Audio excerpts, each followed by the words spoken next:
Buenas noches. Buenas noches, ingeniera. ¿Me confirman que ven la presentación, por favor? Sí, se mira. Ok, gracias. Sí.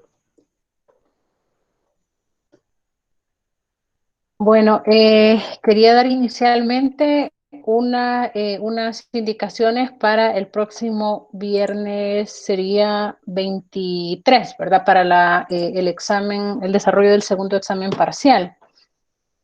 Esta vez vamos a utilizar una dinámica diferente en la que vamos a dejar evidenciado el trabajo que se realiza durante el examen y también voy a llevar un control un poquito más detallado, ¿verdad? De la asistencia al parcial. Eh, inicialmente, la clase inicia a 6:35, a esa hora va a iniciar el examen, pero nos vamos a reunir 10 minutos antes. No sé si tienen alguna clase antes o alguna evaluación, si los afecto, si no, pues sería de reunirnos 6:35 y empezar 10 minutos después del parcial. No sé si no hay problema los 10 minutos antes de la clase, 6:25 sería. Buenas noches. Yo creería que no, ingeniera. Ok, gracias a los demás. Buenas noches, ingeniera. No, en mi caso tampoco no hay ningún problema.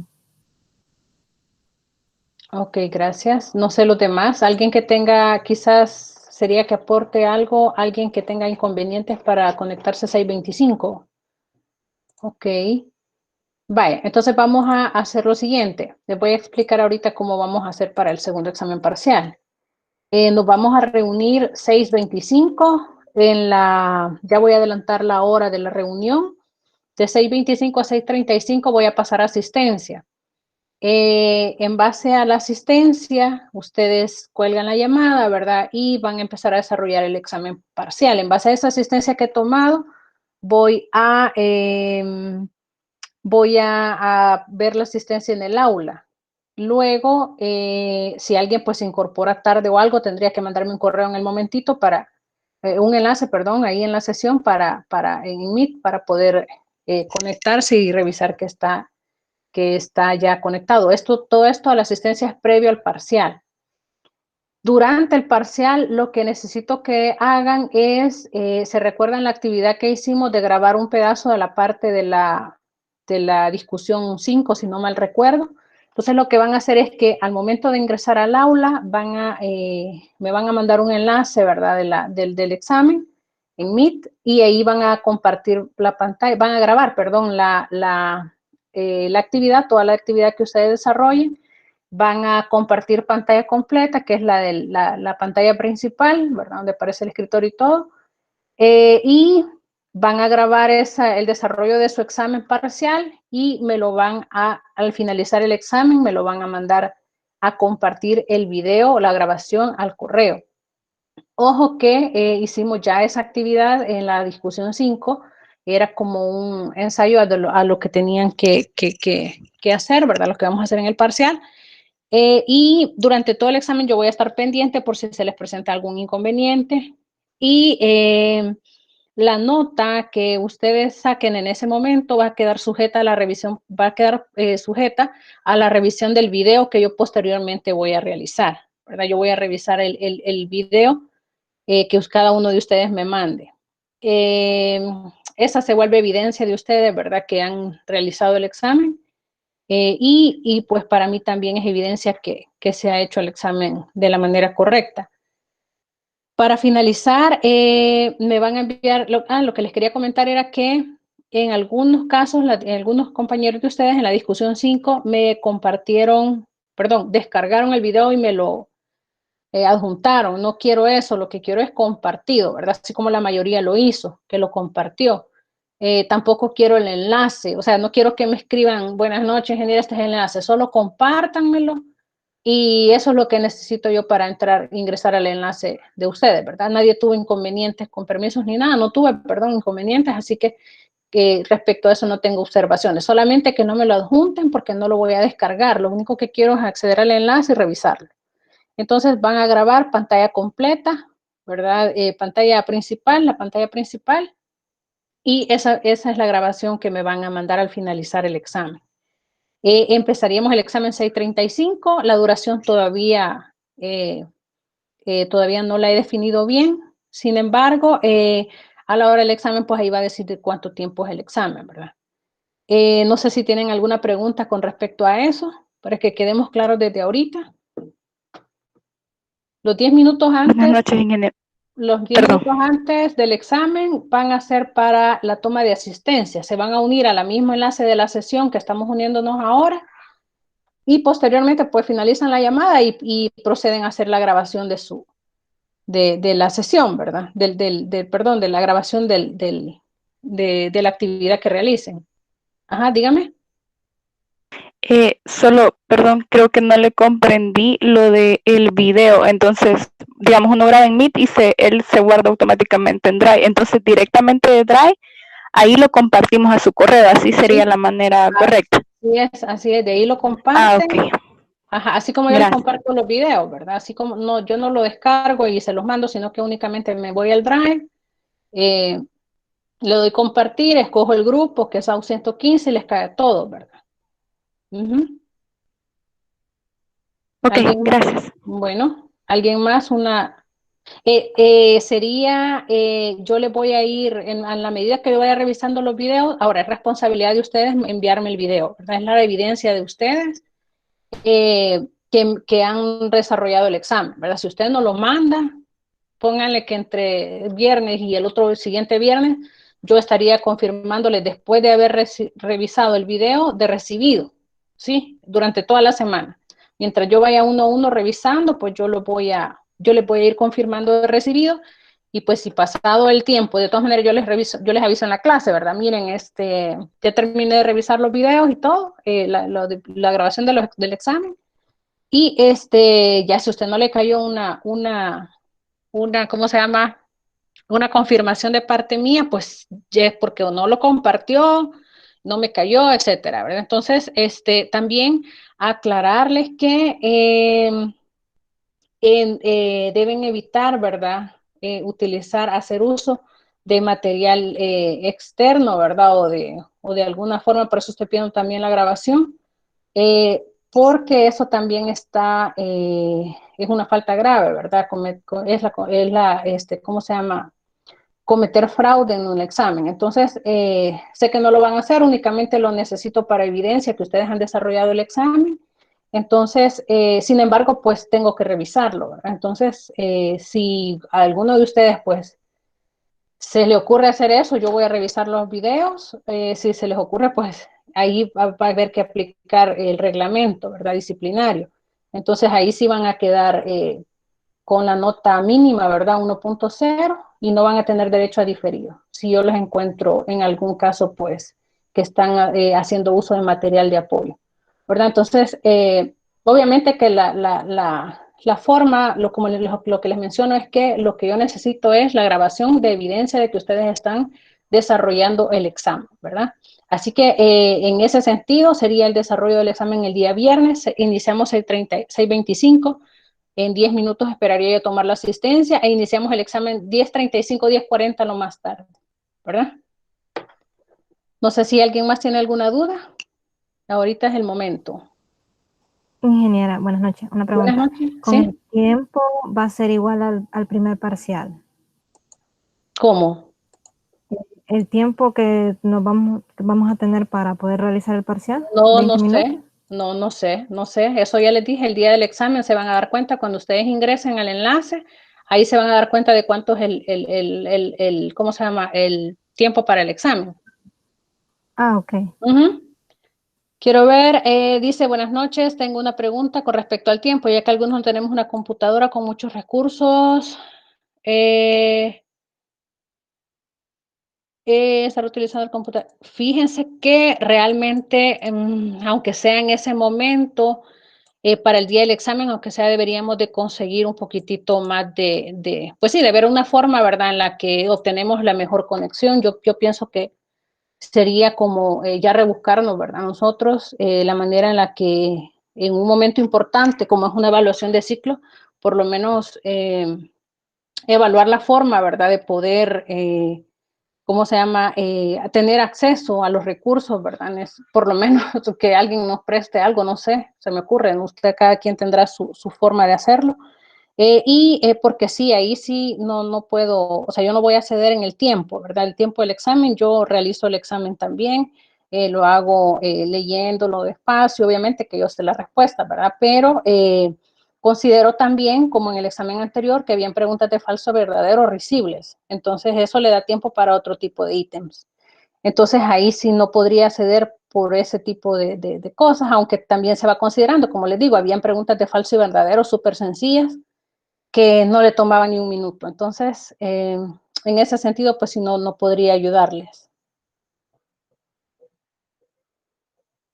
No, tiempo no, el tiempo va acorde a no soy la única, creo yo. O sea, de todas las personas que está evaluando, cada quien tiene su forma. Si pues otro compañero les da más tiempo, la hora, 2 horas, pues es la forma de evaluar de él. Entonces, pero si yo no voy a ceder en más tiempo, ¿verdad? Bueno, no sé si hay algo más, alguna otra pregunta. Bueno, entonces vamos a iniciar con la sesión. Voy a iniciar con un pequeño video. El día de ahora pues nos va a corresponder desarrollar ya, una cosa antes que se me olvide, les mandé, no sé si fue sábado o domingo, les mandé un video cortito de cómo se desarrolla la auditoría de desactivación de usuarios. Revísenlo porque van a venir preguntas del examen, perdón, el examen sobre ese video, preguntas pequeñitas, el video es algo pequeño. Entonces, ahora vamos a iniciar con la unidad 3. Recuerden que el primer contenido de la unidad 3, según el programa, es la parte de riesgo, ¿verdad? Entonces, esa parte ya la vimos en sesiones anteriores. De hecho, esa es la evaluación que se está realizando sobre en la discusión 6, ¿verdad? Entonces, eso podríamos decir que ya no se va a cubrir a pesar de que el programa está en la unidad 3, ya no se va a revisar en esta unidad, sino que entraría como material de la discusión anterior. Entonces, voy a compartirles.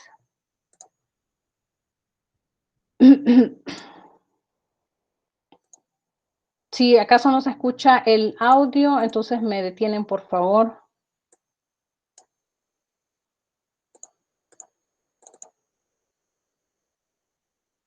¿Están viendo la pantalla del video? No, ingeniera, creo que ahorita no sale que está compartiendo. Ok, permítanme. ¿Ahora? Ahora sí, ¿verdad? Sí, hoy sí. Bueno, ok, vamos a ver este pequeño video.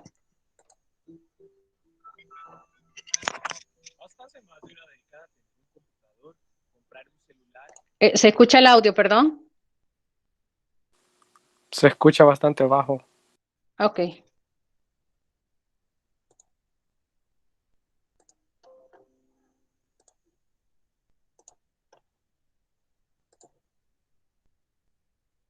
Ahorita voy.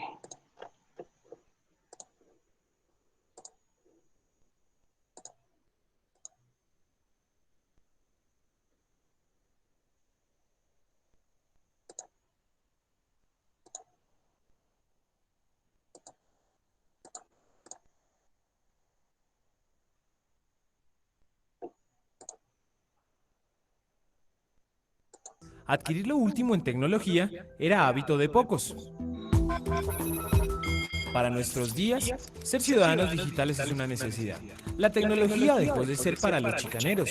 Su uso y utilidad se puso cada vez más de moda, se volvió cada vez más universal. Tanto que en ese universo, la delincuencia se modernizó y ahora le mete la mano al bolsillo a más de uno sin que se dé cuenta. Los delitos informáticos son los nuevos verdugos de esta sociedad tecnificada. Podría decirse que, si la tecnología evoluciona, el delito crece.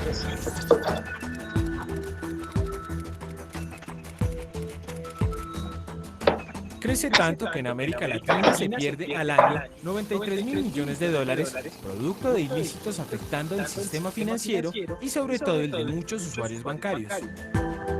Delito informático, como su nombre lo indica, es una acción en contra de la información. Todo lo que tenga que ver con información, llámese información personal o privada o pública. Los robos informáticos más usuales se producen por dos modalidades: la clonación de tarjetas de débito o crédito y el robo de información bancaria para transferencias electrónicas. Pero, ¿cómo se comete? Hay varias modalidades. Lo típico y lo más conocido para las personas es cuando un delito tiene que ver con dinero, porque cuando a las personas se les ve afectada su parte monetaria, es cuando las personas dicen, ay, ¿qué pasó con mi plata? Ejemplo, una clonación de tarjeta de crédito o tarjeta de débito. Es el comúnmente delito informático que más se encuentra en este momento en nuestra sociedad. Con aparatos de venta libre, los fascinerosos se ponen a la tarea de extraer hasta el dato más oculto. Estas personas que se dedican a este tipo de delitos han instalado un lector de banda magnética que es el skimmer. Con el simple hecho de deslizarla, ya me ha copiado la información de la banda magnética. Posteriormente a que esa situación se está ejecutando, el malhechor toma este lector de banda magnética, el skimmer, lo instala en un computador, copia la información almacenada en ese dispositivo y la copia a una tarjeta de débito o crédito. El phishing, llamado por los expertos, es la táctica que se impone para sacarle todos sus datos a través de Internet. Así actúan los delincuentes cibernéticos. Las personas que se dedican al delito informático están diariamente modificando las características para realizar la captura de información vía Internet. Una de estas modalidades se llama el phishing, que es colocar una especie de carnada al cuentaviente para que el cuentaviente entregue información valiosa. Hablamos de su número de cédula, números de cuentas, fechas de nacimiento, fecha de expedición de su documento de identidad, que son información vital para que estas personas malhechores que hacen que el delito informático crezca cada día obtengan información y automáticamente puedan incluir en esta información en una banda magnética y extraer dinero de sus cuentas. Los delincuentes tecnológicos nunca habían jugado tanto en contra de los ciudadanos. No hay rabia más grande que le roben a uno su dinero. Peor, ahora por medios tecnológicos sin fuerza y sin dolor.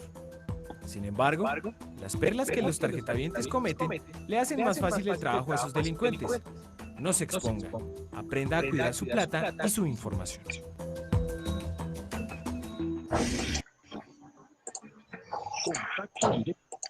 Ok, vimos pues, más que todo qué es un delito informático, ¿verdad? Es lo que vamos a ingresar, a empezar a ver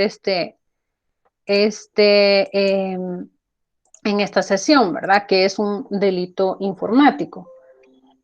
Prácticamente, pues, si se dieron cuenta en el video, muchas veces estos delitos van orientados, decían, a la sustracción, ¿verdad? De información o dinero, ¿verdad? En la que están afectando a las personas, ¿verdad? Los usuarios, en gran medida, ¿verdad? Ya que, pues, obviamente se le afecta el bolsillo a las personas, es algo que es como... Es muy preocupante, ¿verdad? Porque inclusive hacen que las empresas o las organizaciones, ¿verdad?, pierdan dinero respecto a esto, ¿verdad? Vamos a ir en la medida de lo posible, ir viendo ciertos videos, yo se los voy a ir colgando en el aula, ¿verdad?, que nos van reforzando un poco sobre los conceptos o los contenidos que vamos revisando. Para iniciar, tenemos acá que el desarrollo de la tecnología ha abierto puertas a nuevas posibilidades de delincuencia, antes impensables. La cuantía de los perjuicios así ocasionados es a menudo muy superior a la usual en la delincuencia tradicional y también son mucho más elevadas las posibilidades de que no lleguen a descubrirse o castigarse. Esto pues sumándole a esto, el cambio que hemos tenido, ¿verdad? El cambio drástico que hemos tenido, mientras, ahí decía el experto, pues que mientras más avance la tecnología, hay muchas más posibilidades de que se cometan este tipo de delitos, ¿verdad?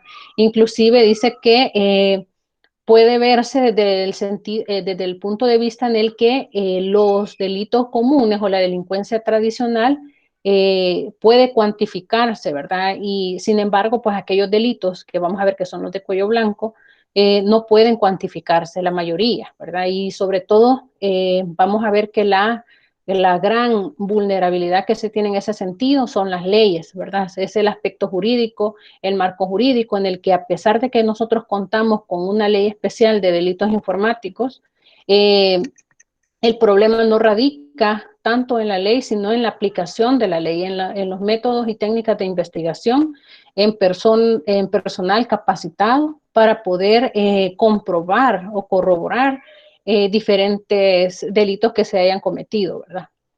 El propósito de las láminas siguientes es disertar sobre los riesgos no naturales, y aquí es importante porque veníamos de ver ciertos tipos de riesgos en los que, por ejemplo, la primera discusión ya hicimos la primera discusión y ya se volcaron pues ejemplos concretamente en aspectos más que todo de vulnerabilidades, pero aspectos como naturales, por ejemplo, ¿verdad? Que eran los más comunes. Sin embargo, existen este otro tipo de eventos, ¿verdad? O delincuencia, se puede decir, que afecta también a las empresas por medio del uso de la tecnología, ¿verdad? Que frecuentemente o mayor o comúnmente son personas que tienen acceso o que saben de esta área, ¿verdad?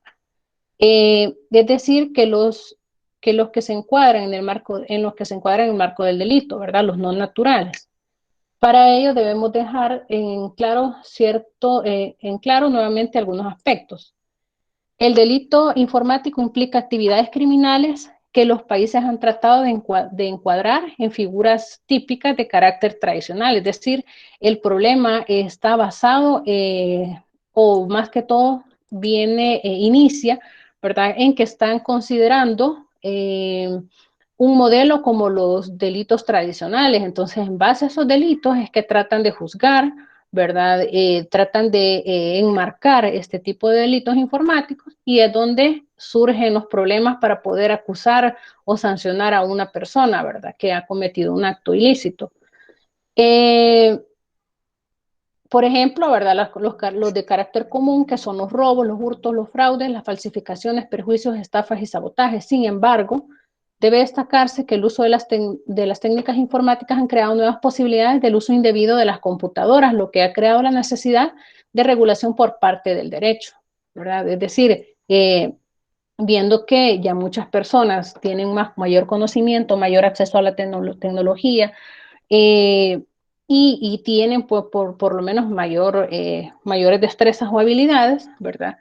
También se ha visto un esfuerzo continuo en todos los países, ¿verdad?, de poder regular o normar estos actos. Se considera que no existe una definición formal y universal del delito informático, pero se han formulado conceptos respondiendo a realidades nacionales concretas. No es labor fácil dar un concepto sobre delitos en razón de que su misma denominación alude a una situación especial, ya que para hablar de delitos en el sentido de acciones típicas, es decir, tipificadas o contempladas en textos jurídicos penales, se requiere que la expresión delitos informáticos esté consignada en códigos penales, lo cual en nuestro país, al igual que en otros muchos, no ha sido objeto de tipificación aún. Es decir, sí se puede manejar, por ejemplo, vamos a ver en una discusión, en la siguiente discusión, en la 7, vamos a ver esta ley de delitos informáticos y vamos a ver que no, o sea, que a pesar de que contempla muchos tipos de delitos o tipifica esos delitos, pues la ley no especifica procedimientos o no hay una ley especial, por ejemplo, que especifique procedimientos que deban cumplirse o que las personas o los especialistas deben seguir para poder comprobar el delito, ¿verdad? Se entiende como delito, entonces, como la acción penada por las leyes por realizarse en perjuicio de algo o alguien, o por ser contraria a lo establecido por aquellas, ¿verdad? Así por alguien puede ser pues la falsificación o la clonación de la tarjeta, o en perjuicio de alguien, puede ser también de algo en un sistema informático, ¿verdad? Luego ahí aparece una persona que es mexicana, que es un doctor en informática jurídica y en derecho de la informática, que se llama Julio Telles Valdés. Clasifica los delitos en base a dos criterios y los clasifica como instrumento o medio y como fin u objetivo, ¿verdad? Entonces el primero es aquel en el que las conductas criminales se valen de la utilización de dispositivos de tecnología, ¿verdad? Como método o medio para la comisión del delito. En el caso del fin u objetivo, en este pues se enmarcan conductas criminales que van dirigidas en contra de la computadora, accesorios o programas como entidad física. Entonces, una es un medio, ¿verdad? La utilización de la tecnología, y el otro es el fin, es decir, a ese software voy a atacar, ¿verdad? Ese es el sistema que voy a paralizar, por ejemplo. Entonces, y aquí tenemos diferentes ejemplos. Como instrumento, tenemos la falsificación de documentos vía computarizada, tarjetas de crédito, cheques, etcétera. La variación de la situación contable, el planeamiento y simulación de delitos convencionales, la alteración del funcionamiento normal de un sistema mediante la introducción de código extraño, virus, bombas lógicas, etcétera. La intervención de líneas de comunicación de datos o teleprocesos. Y como objetivo, instrucciones que producen un bloqueo parcial o total del sistema, destrucción de programas por cualquier método, atentado físico contra la computadora, sus accesorios, medios de comunicación, secuestro de soportes magnéticos como información valiosa para ser utilizada como fines delictivos. Este ejemplo nos dice que también puede ser a nivel físico, ¿verdad? Es decir, ir y secuestrar en este caso, ¿verdad? Dice, esos soportes magnéticos no necesariamente puede ser el daño directo a un sistema informático, algo intangible. Luego, hay tres casos en los que se puede identificar, ¿verdad?, que se han cometido delitos de tipo informático. Y el primer caso que les traigo es el de British Airways. Alrededor de 380,000 tarjetas de crédito de los clientes de esa aerolínea quedaron expuestos ante un ciberataque que sustrajo información personal de los viajeros. Según confirmó la propia compañía, los datos fueron robados de la página web y de la aplicación móvil. Los ciberdelincuentes accedieron a esta información instalando un malware que transfería la información a los servidores ubicados en Rumania. El director general de British Airways, el español Alex Cruz, ha precisado que los datos sustraídos van desde el nombre, las direcciones, el correo de los clientes y especialmente información bancaria como la fecha de caducidad de las tarjetas o el código de seguridad que en ese país tiene tres cifras, ¿verdad? En cambio, el máximo responsable de la compañía ha precisado que los piratas no han podido acceder a los itinerarios de vuelo o a la información que figura en los pasaportes de estos pasajeros. Y decían, ¿verdad? Estamos extremadamente preocupados por lo que ha pasado. Se trata de un ataque muy sofisticado, malicioso y criminal sobre nuestro sitio web, ha apuntado el ejecutivo español.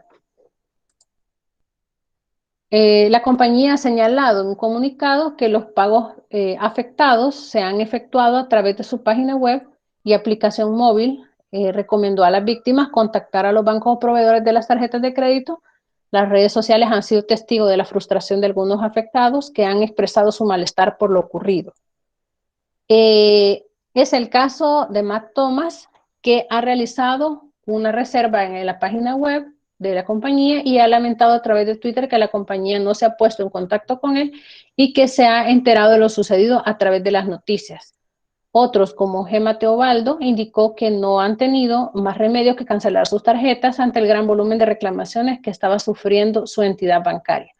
Entonces, si se fijan, el caso aparentemente implica la vulneración de la información de los clientes, ¿verdad?, de esta compañía aérea. Sin embargo, hay algo más allá también, ¿verdad?, sobre el impacto que está teniendo o que tuvo en su momento sobre esta compañía aérea, ¿verdad? En el caso 2, Ticketmaster, en junio del 2018, la plataforma de compra de entradas para eventos de ocio fue víctima de un ciberataque, según informó la compañía. Un software malicioso atacó un producto para soporte de clientes alojado por Inventa Technologies, proveedor externo de la compañía, y quedaron expuestos sus datos al menos 40,000 usuarios. Las ventas de entradas por internet en entredicho, las ventas de entradas por internet en entredicho, ¿verdad? Ticketmaster, uno de los mayores proveedores de tickets de eventos y conciertos indirectos, ha reconocido la filtración de datos que afecta al 5% de sus clientes en Reino Unido. La razón, un fallo informático derivado de un programa malicioso en un producto de atención al cliente proporcionado por su proveedor Inventa, empresa española que ha emitido por su parte el hackeo. La compañía estadounidense ha mandado un correo electrónico a sus usuarios, independientemente de su residencia, en el que se les advierte de las posibilidades de que un tercero o desconocido hayan accedido a la información personal y de pago. Algunos de sus clientes, aunque no tenemos evidencias que sugieran que tus datos pueden estar comprometidos, reza el comunicado, ¿verdad? El hackeo ha podido comprometer a los usuarios que han comprado una entrada entre febrero y junio de ese año, o bien clientes internacionales que utilizaban su web entre septiembre del 2017 y junio del 2018. Entonces, si se fijan, aquí hay varios elementos en los que se dan cuenta muy tarde del ataque, ¿verdad? Esto sucedió en junio del 2018 y ellos estaban prácticamente retroactivamente diciendo que los clientes afectados podían haber sido todos aquellos que estuvieran accediendo en el primer semestre. Otra información importante que podemos ver acá, a diferencia del caso anterior, es que muchos de los clientes se quejaban de que no habían sido alertados por la compañía. En cambio, en esta sí, ¿verdad? Se hizo la comunicación efectiva en su momento y pues cada persona ya tomó la acción que iba a realizar, ¿verdad? Para poder protegerse. En el caso 3, hospitales son afectados por hackeo masivo en Inglaterra, dice. Los servicios digitales de salud pública inglesa sufrieron un ataque cibernético que inhabilitó información como los detalles de los riesgos de pacientes, horarios de consultas, líneas y correos electrónicos internos. Tras la constatación de diversos ataques cibernéticos a empresas de España, esta vez Inglaterra también se vio afectada por los hackers, que en este último caso se han visto afectados múltiples recintos del Servicio Nacional de Salud. Según publicó el diario en ese lugar, ¿verdad? En los hospitales públicos a lo largo de toda la zona se vieron afectados, lo cual ha dejado a sus empleados, alejado a sus empleados de las computadoras e interrumpido atenciones a pacientes de emergencia. Estos servicios informáticos internos del Servicio Nacional de Salud, Red de Recintos de la Salud Pública de Inglaterra, notificó que aparentemente sufrió un ataque cibernético simultáneo con un mensaje demandando un pago a cambio de volver a acceder normalmente a las computadoras. Es decir, aquí prácticamente el delito, ¿verdad? Fue como medio o como fin. Fue como un fin, ¿verdad? Porque el ataque iba directamente sobre un software, ¿verdad? Que atendía o que se utilizaba dentro de un hospital y que paralizó las acciones de los empleados del hospital, ¿verdad? Inhabilitando también los periodos de atención de emergencia. Eso es un caso muy, muy grave. Debido al ataque se inhabilitaron informaciones como el detalle de los registros de pacientes, horarios de consultas, líneas y correos electrónicos internos. Desde la División Digital del Servicio Público de Salud inglés afirmaron que la investigación está en una etapa temprana y no hay evidencia de que se haya accedido a la información de los pacientes.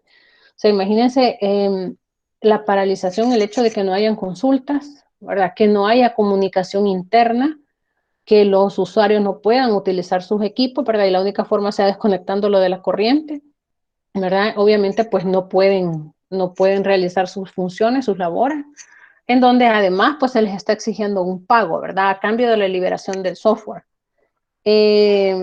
Luego, también la preocupación, ¿verdad? Del acceso a la información de los pacientes, es decir, la información que se maneja respecto a ello, pues en un hospital obviamente que es confidencial, ¿verdad? Y hay información inclusive hasta reservada, ¿verdad? Y este pues es un caso muy claro de delito informático que se cometió. Este mismo autor, Julio Valdés, sostiene que las acciones delictivas informáticas presentan las siguientes características. Solo una determinada cantidad de personas con conocimientos técnicos por encima de lo normal puede llegar a cometerlos. Son conductas criminales de tipo cuello blanco, no de acuerdo al interés protegido como los delitos convencionales, sino de acuerdo al sujeto que los comete. Es decir, no es tanto a quién, ¿verdad? O qué fue lo que se vulneró, sino la persona que lo cometió, ¿verdad? Por eso es que está enfocado sobre las conductas de tipo cuello blanco, dice. En estos tipos de delitos pues existen los términos como cuello blanco o de guante blanco, ¿verdad? Los delitos de cuello blanco, por ejemplo, son aquellos en los que el delito o el crimen se suele realizar con personas, que son personas con un estatus socioeconómico muy alto. Por ejemplo, estos delitos que son así como más comunes y llamados de cuello blanco, pueden ser el tráfico de influencias, por ejemplo, el lavado de dinero, el cohecho, la quiebra fraudulenta, la malversación, la delincuencia organizada, ¿verdad? En cambio, los delitos de guante blanco pueden ser aquellos relacionados con el hurto, el robo, el plagio, la estafa, ¿verdad? Aquellos que se han también realizado sin violencia directa, ¿verdad? Entonces, este tipo de conductas es una característica que sostiene el autor, ¿verdad? Son acciones ocupacionales, ya que generalmente se realizan cuando la persona está trabajando, ¿verdad? O sea, que son atacados mientras está realizando una actividad, ¿verdad? Generalmente en sus labores. Por ejemplo, les cae un correo de la invitación o de que ha ganado un premio o que ha sido acreedor de una estadía a un hotel un fin de semana, ¿verdad? Para 4, etcétera, toda su familia. Entonces, la persona obviamente abre el correo, ¿verdad? Ingresa toda esa información o le da clic a un enlace, entonces empieza a generarse una cadena de eventos ahí que lo llevan al cometimiento de un delito, ¿verdad? Son acciones de oportunidad, ya que se aprovecha una ocasión creada por el atacante. Provocan pérdidas económicas, ofrecen posibilidades del tiempo y espacio. En la medida de lo posible vamos a ir, yo he incorporado ejemplos en donde se puede observar, ¿verdad? Que también trae pérdidas muy graves, muy económicamente graves, perdón, para la organización. En donde se refleja o se ve la gran necesidad de legislar sobre esta área, ¿verdad? Los delitos informáticos. De repente el problema acá será que tenemos personal informático especialista en el área, pero no en derecho. Y también podemos tener personas en el área del derecho, pero que no tienen poder o dominio sobre el área informática. Y para eso existen entonces los equipos o los grupos multidisciplinarios, ¿verdad? Y de hecho deben de estar integrados aquellas comisiones que puedan investigar los delitos de este tipo en base a esa ley especial de delitos informáticos. Otra característica es que son muchos los casos y pocas las denuncias. Esto es súper frecuente. Generalmente no se denuncian este tipo de hechos porque no existe un canal de comunicación, un canal claro en donde podemos denunciar, por ejemplo, ¿verdad? Cuál el tipo de hecho que se nos cometió. No hay conocimiento sobre una ley, ¿verdad? Que pueda decir si existe un marco legal bajo el cual se puede actuar, puedo reclamar, ¿verdad? Puedo ser indemnizado, puedo resarcir de alguna manera el daño, ¿verdad? Y todo ello, dice, por falta de regulación y por miedo. Esa es otra cosa muy importante. Tal vez si conocemos que hay una regulación, pero tenemos miedo a la mala imagen, ¿verdad? O la organización tiene miedo a que lo vean mal, a que tengan una imagen, ¿qué van a decir de mí, verdad? Que accedieron a los datos de los pacientes, ¿qué van a decir de mí? Que accedieron a los datos como organización, ¿verdad? Que accedieron a los datos, a los itinerarios de vuelo de pasajeros. Entonces, obviamente, la gente no va a querer viajar con ellos. Van a tener pérdidas, ¿verdad? Obviamente. Otra característica es que presentan grandes dificultades para su comprobación y su carácter técnico. Y es lo que les mencionaba, ¿verdad? Probablemente la ley esté aprobada. Inclusive, si vemos esa ley, cuando la revisemos, vamos a ver que ahora el entorno cambió.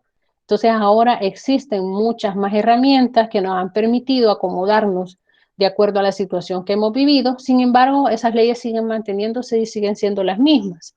Entonces, ahora en un entorno totalmente diferente, aplicar ese tipo de leyes o aplicar todos los elementos técnicos o de carácter regulatorio que existen en esta ley no puedan casar, ¿verdad? Realmente a nuestra vida real. Ahora, existen países, China creo, que en donde también aplican inclusive la pena de muerte, ¿verdad? En su legislación interna aplican la pena de muerte. Hay cárcel por muchos años, ¿verdad? Para personas que hayan cometido, dependiendo de cómo tengan estratificado o clasificado los delitos, ¿verdad? Y pues ese es uno de los aspectos también que viene a fallar o viene a terminar, ¿verdad? De evitar que las denuncias sean incrementadas año con año o que se puedan comprobar y al final castigar o sancionar a las personas que cometen este tipo de delitos. Tienden a proliferar, por lo que se requiere su urgente regulación legal. La Organización de Naciones Unidas, ONU, reconoce los siguientes tipos de delitos: fraudes cometidos mediante manipulación de computadoras, manipulación de datos, daños o modificaciones de programas o datos computarizados. En el primero está la manipulación de datos de entrada, la manipulación de programas, ¿verdad? Que ya es la modificación de los programas que existen o la inserción de nuevas rutinas, ¿verdad? Y que ya es un poco difícil de descubrir, pasa inadvertida debido a que el delincuente tiene conocimientos técnicos concretos en el área informática y de programación. Entonces se vuelve mucho más difícil detectar este tipo de fallas, ¿verdad? O de problemas. La manipulación de datos de salida, ¿verdad? El ejemplo más común es el fraude del que se hace objeto los cajeros automáticos mediante la falsificación de instrucciones para la computadora en la fase de adquisición de datos. El fraude efectuado por manipulación informática, que es una técnica especializada que se denomina técnica del salami, ¿verdad? En la que rodajas muy finas, apenas perceptibles de transacciones financieras, se van sacando repetidamente de una cuenta y se transfieren a otra. Y así de centavo en centavo, ¿verdad? Se va haciendo robo de dinero en ciertas cuentas, ¿verdad?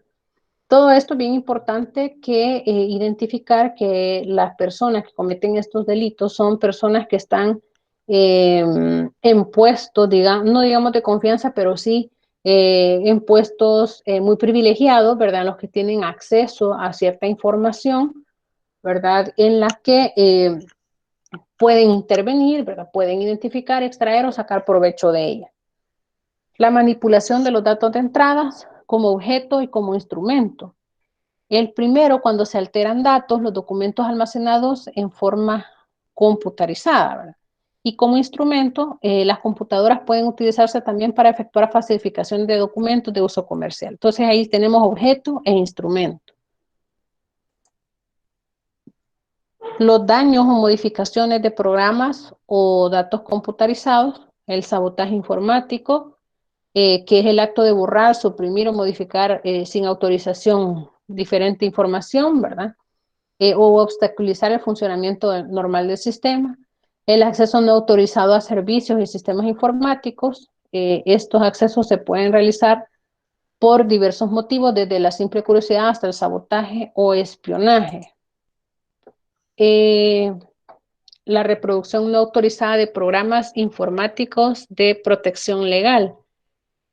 Luego, también acá este es un problema, ¿verdad? Que dice que ha alcanzado dimensiones transnacionales con el tráfico de estas reproducciones no autorizadas a través de las redes de telecomunicaciones. Obviamente que en este tipo de delito la pérdida económica es muy grande, ¿verdad? Para los propietarios de aquellos elementos, ¿verdad? Que sí deberían o que están protegidos por alguna regulación legal. Adicionalmente, este tipo de delitos reconocidos en el 15º Congreso Internacional de Derecho ha puesto todas las formas de conductas lesivas de las que puede ser objeto la información. Entre ellas están, ¿verdad?, para otros delitos reconocidos, el fraude en el campo de la informática, la falsificación en esa materia, sabotaje y daños a datos, acceso no autorizado, intercepción sin autorización, reproducción no autorizada, espionaje informático, tráfico de claves, distribución de virus o programas delictivos. Entonces, dentro de este marco o entorno de delitos informáticos, vamos a encontrar dos entes, que es el delincuente y la víctima, ¿verdad? El sujeto activo va a ser el delincuente y el pasivo va a ser la víctima. Entonces, acá en el sujeto activo se llama así a las personas que cometen los delitos informáticos y son aquellos que poseen ciertas características que no presenta el denominador común. Esto es, los sujetos activos tienen habilidades para el manejo de los sistemas y generalmente por su situación laboral, bueno, acá dice, ¿verdad? Se encuentran en lugares estratégicos donde se maneja información de carácter sensible. O bien son hábiles en el uso de los sistemas informatizados. Y aquí es donde podemos retomar el foro de discusión inicial que hicimos, que era sobre la ética, ¿verdad?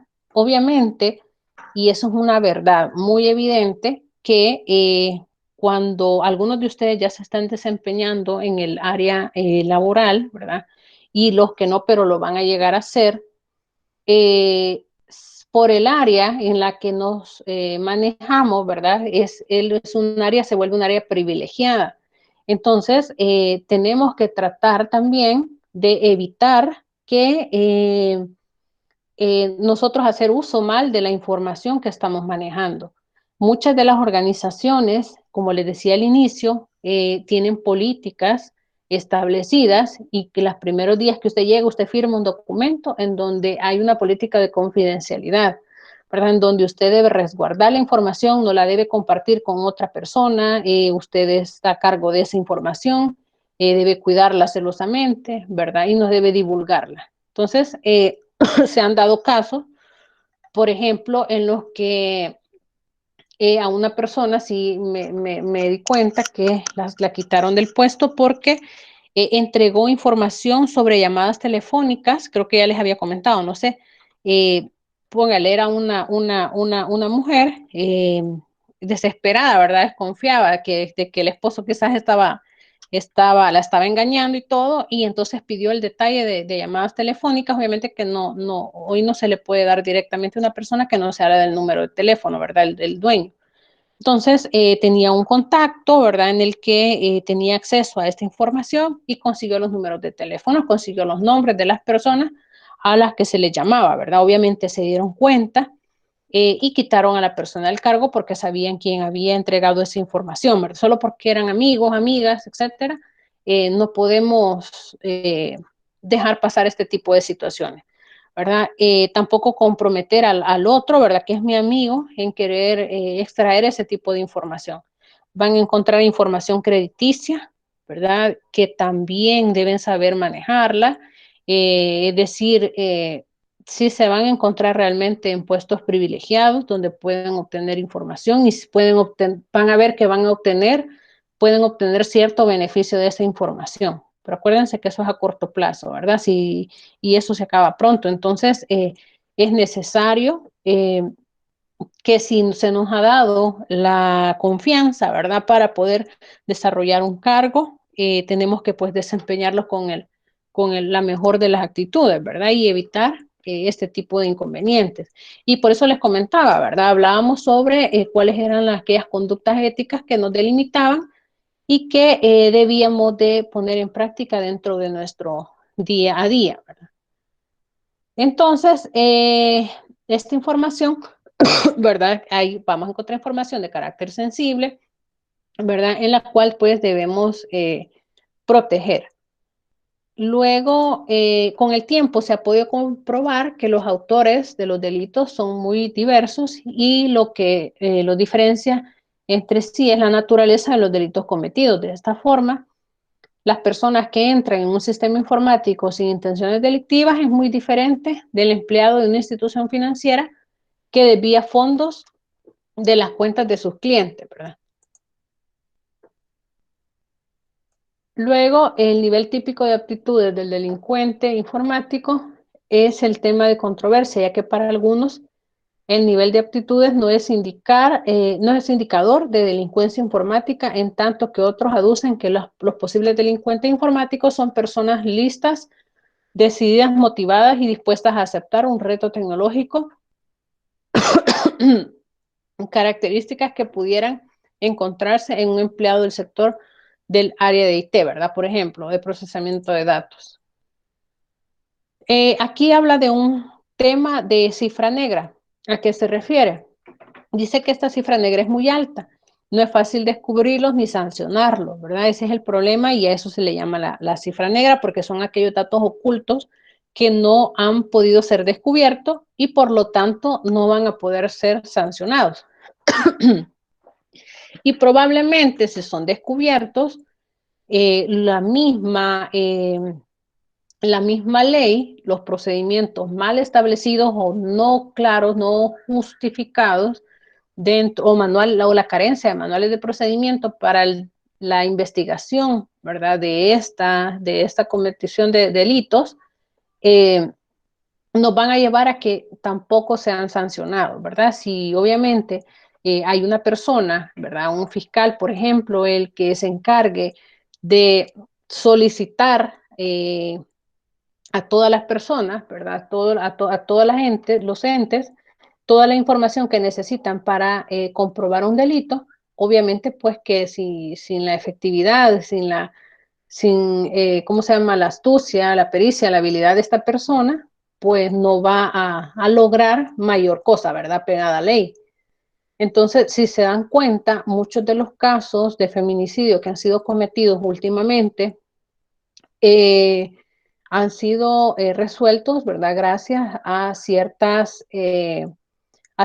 pistas que los fiscales en su caso han seguido, ¿verdad? Como lo son las señales del teléfono celular, ¿verdad? La ubicación en donde se encontraban, eh, el peritaje, ¿verdad? De los teléfonos celulares, las llamadas, los mensajes, y toda una investigación, ¿verdad? Que debe también, importante que vamos a revisar, que debe tener una cadena de custodia. Todo proceso de investigación de este tipo debe seguir una cadena de custodia para no entorpecer justamente la investigación, ¿verdad? Porque un elemento, un cabo suelto, puede llevarnos al entorpecimiento de las pruebas, ¿verdad?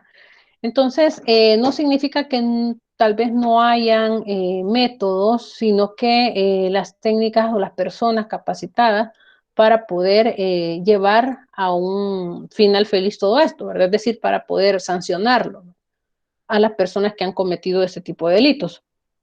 A los sujetos que cometen ese tipo de delitos no se consideran delincuentes, no se les segrega, no se les desprecia ni se les desvaloriza. Eso es lo peor, ¿verdad? Que por el contrario, se aplaude, ¿verdad? Este tipo de actitudes son considerados respetables, ¿verdad? Y son considerados personas genios. Estos tipos de delitos generalmente son objetos de medidas o sanciones de carácter administrativo y no privativos de libertad, ¿verdad? Entonces, cuando sucede algún delito descubierto dentro de una organización, ¿verdad? Generalmente lo que se hace es despedirlo, ¿verdad? Perdió la confianza y se despidió al empleado, ¿verdad? Y por eso puede decir que son de carácter administrativo y no van más allá que de una denuncia, ¿verdad? Real.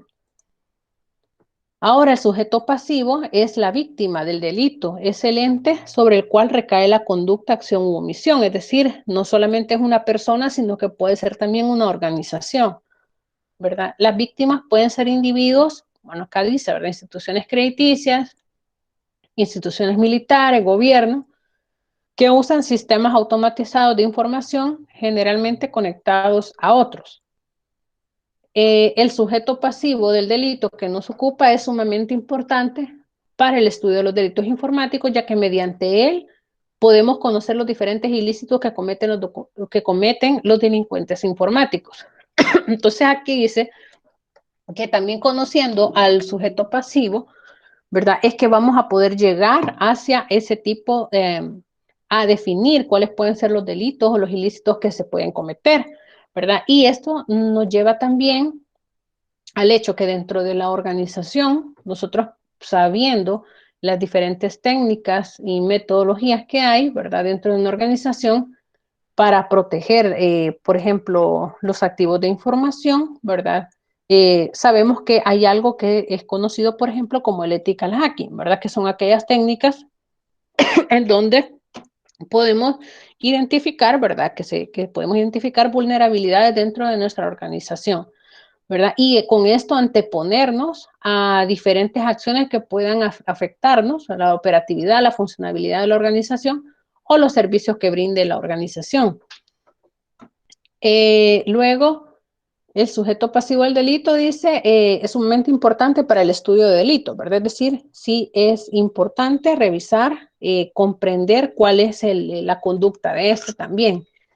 Es importante conocer la verdadera magnitud de los delitos, ya que la mayor parte no son descubiertos o no son denunciados por las autoridades, y si esto se suma a la falta de leyes que protejan a las víctimas de esos delitos, la falta de preparación por parte de las autoridades para comprender, investigar y aplicar el tratamiento jurídico adecuado. El temor por parte de las empresas de denunciar este tipo de ilícitos es por el desprestigio, ¿verdad? Que esto pudiera ocasionar a su empresa. Y las consecuencias y pérdidas económicas trae como consecuencia que las estadísticas sobre este tipo de conducta se mantengan bajo la llamada cifra negra. O sea, son todas aquellos delitos cometidos que quedaron impunes, ¿verdad? Es decir, que no se resolvieron, no se descubrió que no hizo, no se le colocó una denuncia, no se le sancionó, ¿verdad? Y no se pudo identificar cuál fue el hecho que se cometió, ¿verdad? En ese caso. Por lo anterior, se reconoce que para conseguir una prevención efectiva de la criminalidad informática se quiere, en primer lugar, un análisis objetivo de las necesidades de protección y de las fuentes de peligro, ¿verdad? Esto puede ser lo que yo les mencionaba, lo del ethical hacking, ¿verdad? Practicar este tipo de técnicas para poder identificar cuáles son las vulnerabilidades que tenemos nosotros dentro de la organización. Una protección eficaz contra la criminalidad informática presupone ante todo que las víctimas potenciales conozcan las correspondientes técnicas de manipulación, así como sus formas de encubrimiento.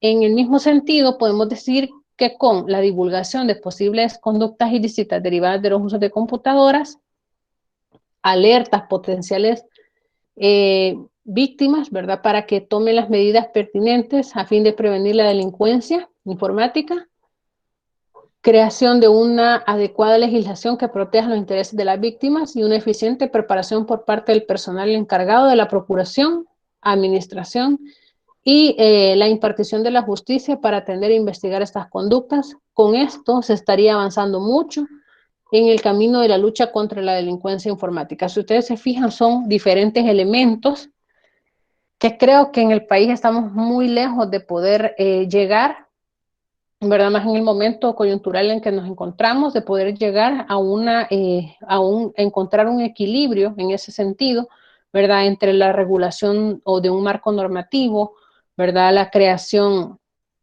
de intereses que protejan a las víctimas, la identificación o la formación, sobre todo, de las personas para poder, por ejemplo, llevar a cabo ciertos procesos de investigación. Yo conozco personas en las que han dado como prueba sus teléfonos celulares, ¿verdad? Ya sea que para alguna prueba que han presentado, y sin mentirles que, por ejemplo, han tardado hasta 3 años en que se les devuelva el peritaje, el vaciado del teléfono. Entonces es increíble la cantidad de tiempo que se tarda solo para conseguir una prueba, 3 años para vaciar un teléfono. Entonces, probablemente haya demasiado carga laboral, poco personal entrenado, capacitado, ¿verdad? O que también haya, por ejemplo, demasiada denuncia, ¿verdad? En ese caso.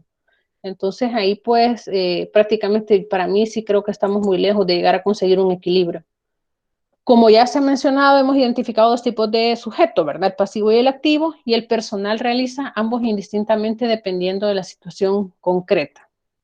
Dentro de este espectro podemos encontrar el personal interno, ¿verdad? Las amenazas a la seguridad de un sistema provenientes del personal del propio sistema informático rara vez es tomada en cuenta porque se supone un ámbito de confianza muchas veces inexistente. Generalmente estos ataques son accidentes por desconocimiento o inexistencia de normas básicas. Y era lo que les mencionaba. Probablemente las personas se equivocan, ¿verdad? Cometen errores en la introducción de información, pero nosotros preveemos que nunca vemos que el daño puede venir desde dentro de la organización. Y cuando las personas que atacan, ¿verdad? Los delincuentes, probablemente son los primeros en los que piensan, ¿verdad? En el personal interno. Permítanme.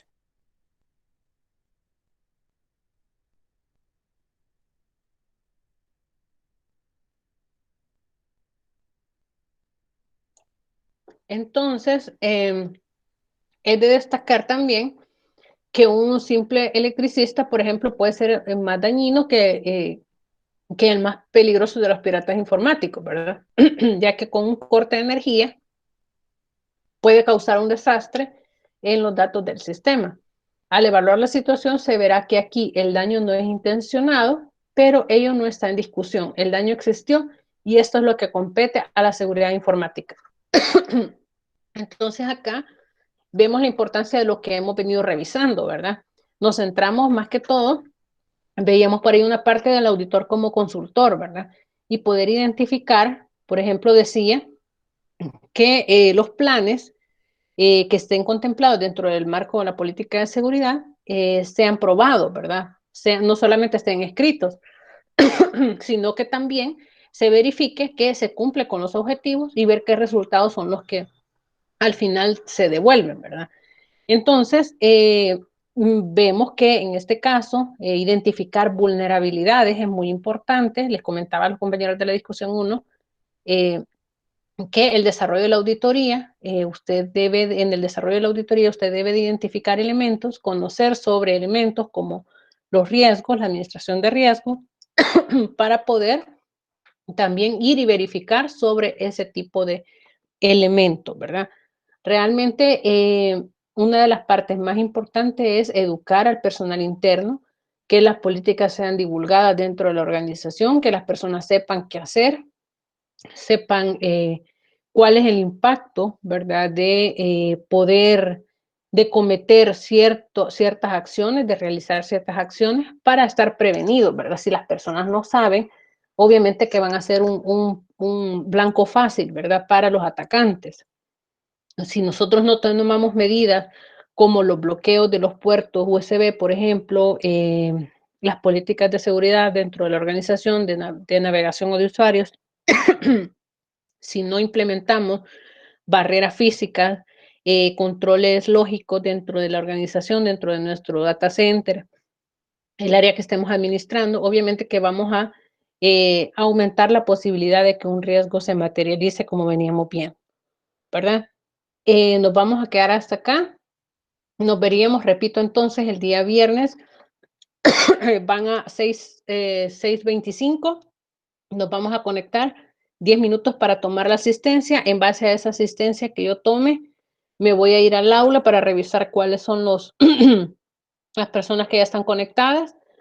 Si alguien entró fuera de esos 10 minutos, tiene que mandarme un enlace en Meet, ¿verdad? Para poder estar en vivo, ¿verdad? Para que me dé la asistencia.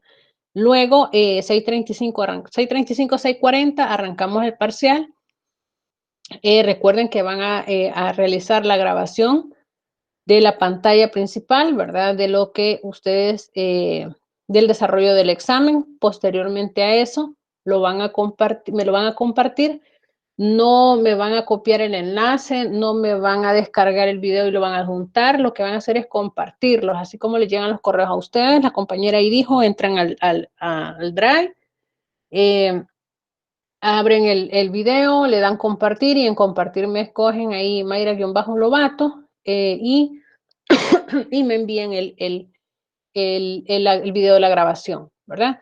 Asegúrense de enviarme el video de la grabación porque eso es tan importante como la ejecución del examen. Es decir, no solo la evidencia en el aula, sino que también el examen.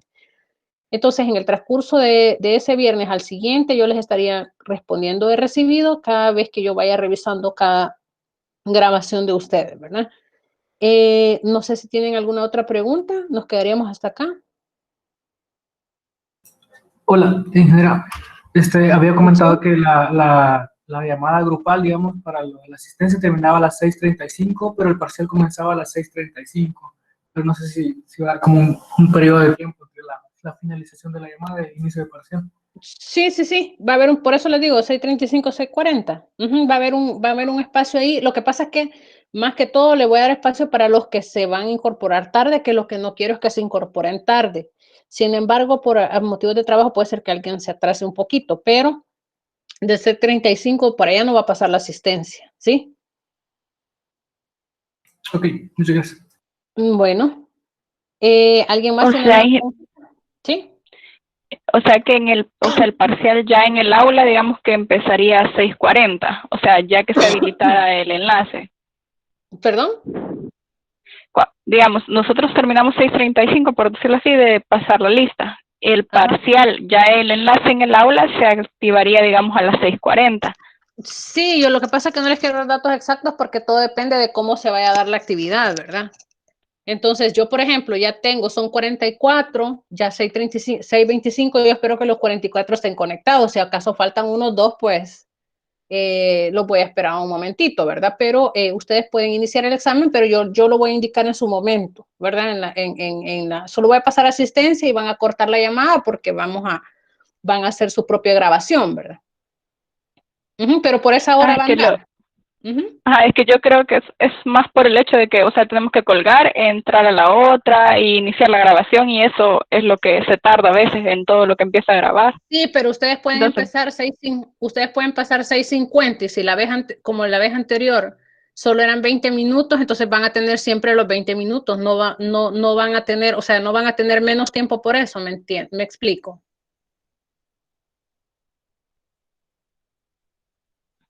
Sí, ingeniero, ya le comprendí. Ok, siempre van a tener el mismo tiempo todos, dependiendo a la hora que inicien. Recuerden que el examen empieza a contabilizar a partir que ustedes le dan iniciar al examen. Entonces, a nadie se le va a quitar tiempo por eso, ¿ya? ¿Alguien más? ¿Otra pregunta?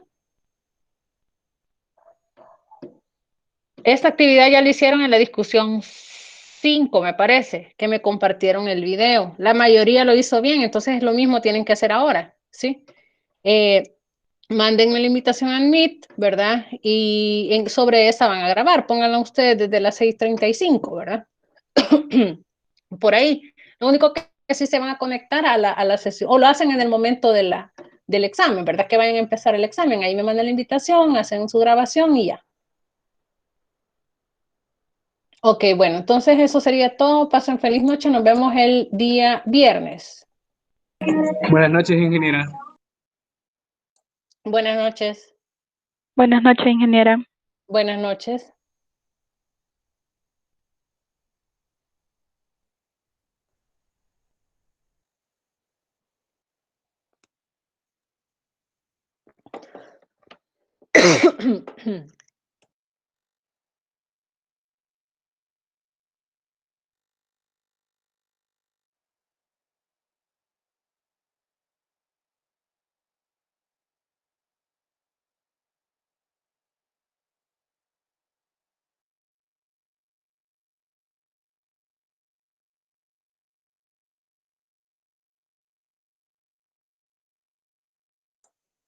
Hola, hola, necesitaba algo.